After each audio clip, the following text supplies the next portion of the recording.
You ever just kind of thought about something and thought, man, I'd just love to learn how to do that? I'm not an expert, and I just thought it would be fun to try to reupholster a chair. So I started with a cheap find for about 20 bucks that I found on Marketplace, and I thought, well, it's pretty good bones, so I would be out 20 bucks if it just didn't work out for me.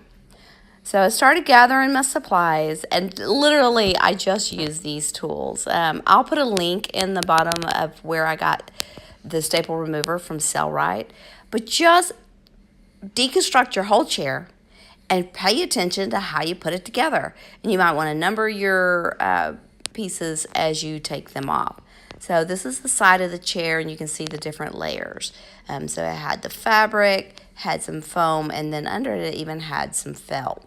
And then on the back of the chair, same thing, except for it also had some cotton batting behind it.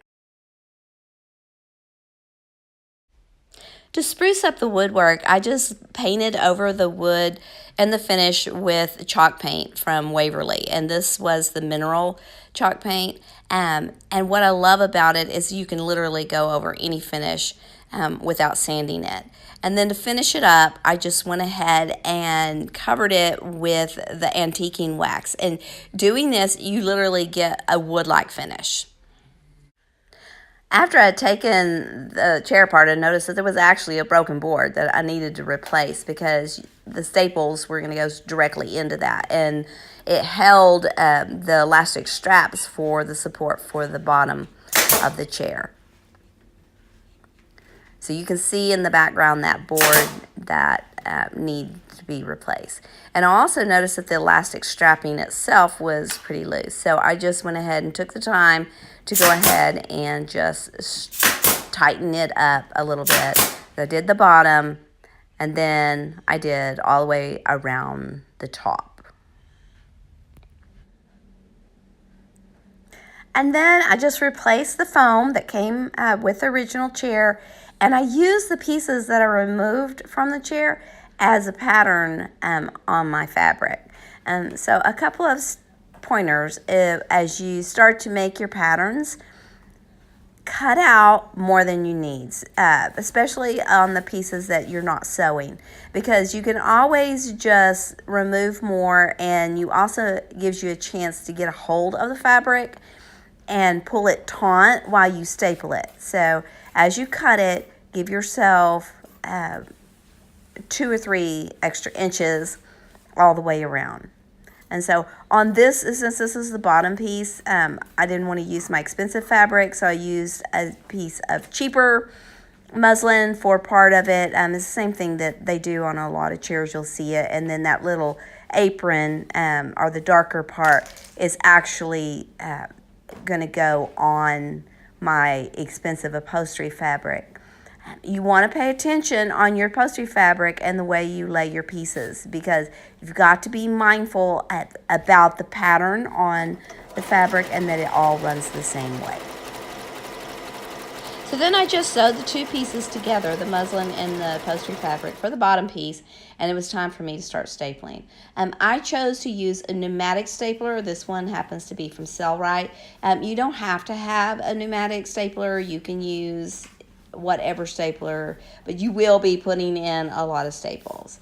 So here's the bottom piece, and I just literally stapled it all the way around. Another thing is I had also removed painstakingly every single staple that I could find with that other staple tool. So in the back and on the side, you can see how the fabric is kind of tucked under and then pulled tightly, and then that will be covered up once you start to put the side upholstery on.